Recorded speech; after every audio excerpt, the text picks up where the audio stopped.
बिस्मिल्लाहिर्रहमानिर्रहीम। अस्सलाम वालेकुम नाज़रीन, आप यूट्यूब चैनल देख रहे हैं। मैं इमरान खान हूँ। नाज़रीन, डीजी आईएसपीआर ने एक प्रेस कॉन्फ्रेंस की है और अब ऐसा लगता है कि ये एक नहीं बल्कि आने वाले दिनों में बहुत सारे लोगों की बहुत सारी बातें इसी एक प्रेस कॉन्फ्रेंस के गिर्द घूमेंगी।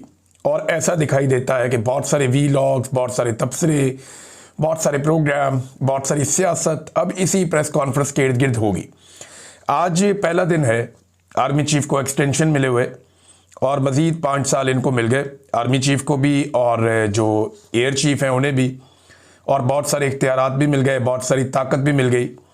कल उन्होंने ये कहा था, जब ये नोटिफिकेशन वाला मामला हुआ तो उन्होंने कहा था कि ऊंची उड़ान यहाँ से पाकिस्तान उड़ेगा। तो आज हमने ऊंची उड़ान का पहला मुजाहरा देखा। एक तो कौमी एयरलाइन को 23 दिसंबर को नीलाम किया जाएगा पीआईए को, चले वो तो एक अलग बात है, लेकिन डीजी आईएसपीआर ने आज दिखाया कि ये उड़ान किस लेवल की होगी और मामला किस तरफ जाएगा।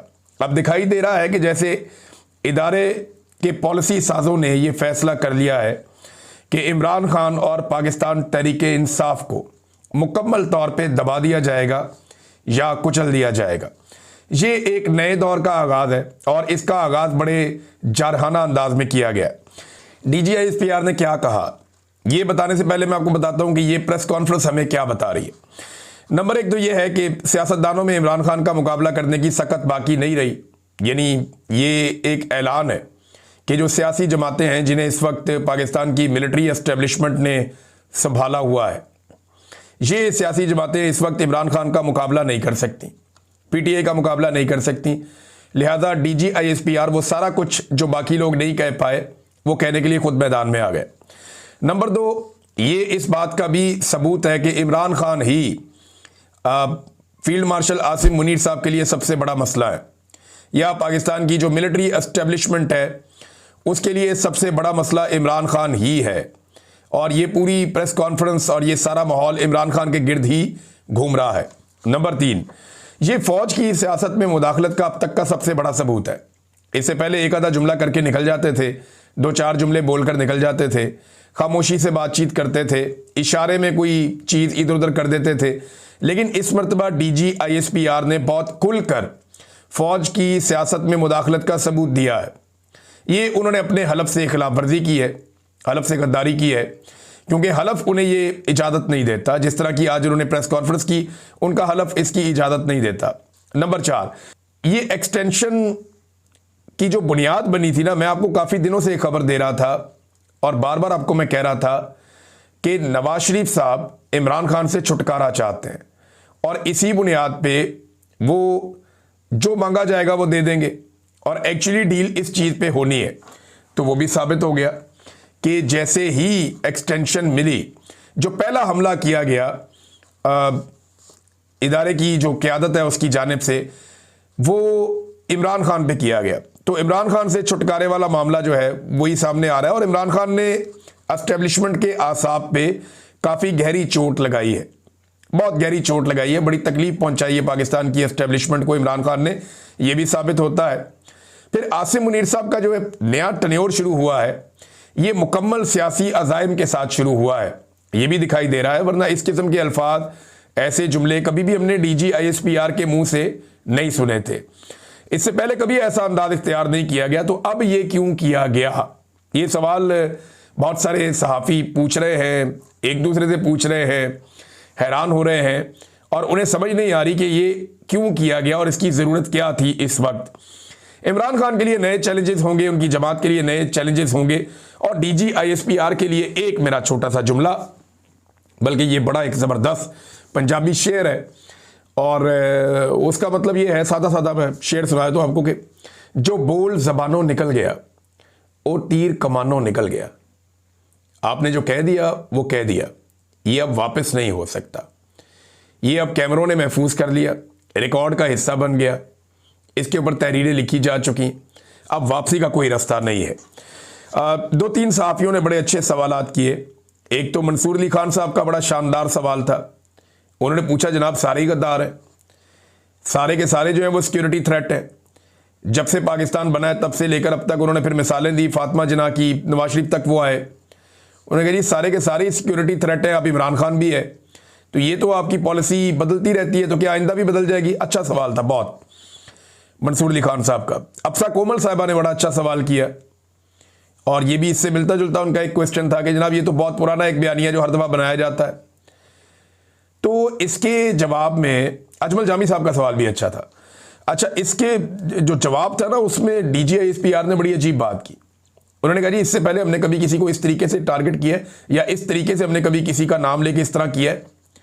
तो चले मैं आगे जाके बताता हूँ एक्चुअली DGISPR ने कहा क्या और अब उसके ऊपर रद्द-ए-अमल किस नौयत का आ रहा है और किस नौयत का आएगा।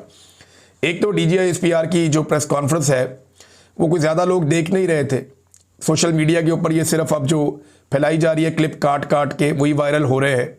ओवरऑल प्रेस कॉन्फ्रेंस को लाइव बहुत कम लोगों ने देखा। हालांकि इतनी इंपॉर्टेंट इतनी बड़ी प्रेस कॉन्फ्रेंस को 1 डेढ़ लाख आदमी तो देख रहा होना चाहिए ना। इमरान खान साहब जब बोलते थे तो ऐसे ही लाखों लोग देखते थे, लेकिन यहाँ पे बहुत थोड़े चंद हज़ार मिला ले, सारे के सारे मिला के तो बहुत थोड़े लोग थे। अच्छा, DGISPR ने एक तो सुहेल आफरीदी के बारे में कहा कि कुत्ता भौंक रहा होता है तो उसके बारे में ज़्यादा परेशान होने की ज़रूरत नहीं होती। ये बहुत ही लो लेवल है और यूनिफॉर्म पहन के उन्हें ये बात नहीं करनी चाहिए थी, और अगर ऐसी बातें करनी थी तो यूनिफॉर्म के बगैर आना चाहिए था। ये बड़ी नामुनासिब बात है। ऐसी ज़ुबान तो कभी सियासतदानों ने भी इस्तेमाल नहीं की, लेकिन DGISPR की इस तरह की ज़ुबान इस्तेमाल करने के बाद ये तो मैं आपको गारंटी दे रहा हूँ कि सियासत के मैदान में आग लग जाएगी। क्योंकि अब वो पॉलिटिकल पार्टीज़ जो फ़ौज की ताकत के ऊपर इन्हिसार करते हैं अपनी सियासत के लिए, वो इससे भी 2 कदम आगे जाने की कोशिश करेंगे। अब आपको ज़्यादा गाली नज़र आएगी, ज़्यादा बदतमीज़ी और ज़्यादा नफरत नज़र आएगी, जो आज की इस प्रेस कॉन्फ्रेंस के अंदर स्टार्ट हो गया मामला। उन्होंने कुत्ता कह दिया एक वज़ीर आला को।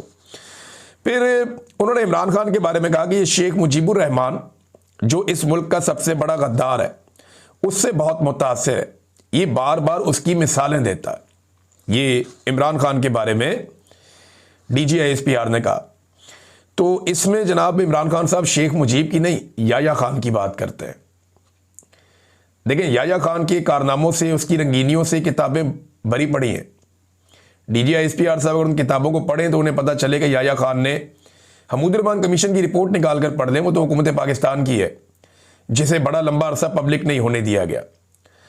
तो वो रिपोर्ट भी ये बताती है कि शेख मुजीब से बड़ा दुश्मन पाकिस्तान का याया खान था, जिसकी रंगीनियों की वजह से और जिसकी हरकतों की वजह से और घटिया सियासी हिकमत अमली की वजह से जो जुल्फ़िकार अली भुट्टो के साथ मिलकर उसने गेम डाली, इन वजूहात की बिना पर पाकिस्तान 2 लख्त हुआ। शेख मुजीब भी उसका एक मुजरिम है, याया खान भी उसका एक मुजरिम है और भुट्टो भी इसका एक मुजरिम है। और शेख मुजीब से बड़ा मुजरिम याया खान है, ये आप उठाकर देख ले। पाकिस्तान 2 टुकड़े हुआ, अब उसके हकायक के ऊपर बात ना की जाए। जब बात की जाएगी तो सबसे बड़ा मुजरिम याया खान निकलता है, जिसने जानबूझकर अपने फ़ायदे और अपने मफाद के लिए पाकिस्तान को 2 टुकड़े होने दिया, और उसकी हरकतों की वजह से, उसकी रंगीनियों की वजह से ये सब कुछ हुआ, और इसके ऊपर किताबें भरी पड़ी हैं।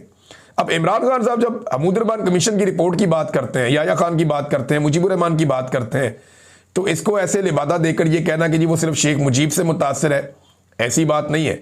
इमरान खान ने कभी पाकिस्तान टूटने की बात नहीं की, पाकिस्तान को तोड़ने की बात नहीं की। उसने हमेशा ये सवाल उठाया कि पाकिस्तान को क्यों तोड़ा गया और कौन इसके लिए जिम्मेदार है। फिर DGISPR ने कहा कि इस शख्स का बयानिया दिल्ली से आ रहा है। ये एक और इल्ज़ाम है। पहले ये कहा गया कि इमरान खान का जो ट्विटर अकाउंट है वो इंडिया से चलता है, फिर ये बहुत सारे और लोगों पे इल्ज़ामात लगाए गए। तो पाकिस्तान में ना बड़ा आसान होता है कि जब भी कभी कोई आपके मफाद के खिलाफ जाए तो पाकिस्तान की मिलिट्री एस्टेब्लिशमेंट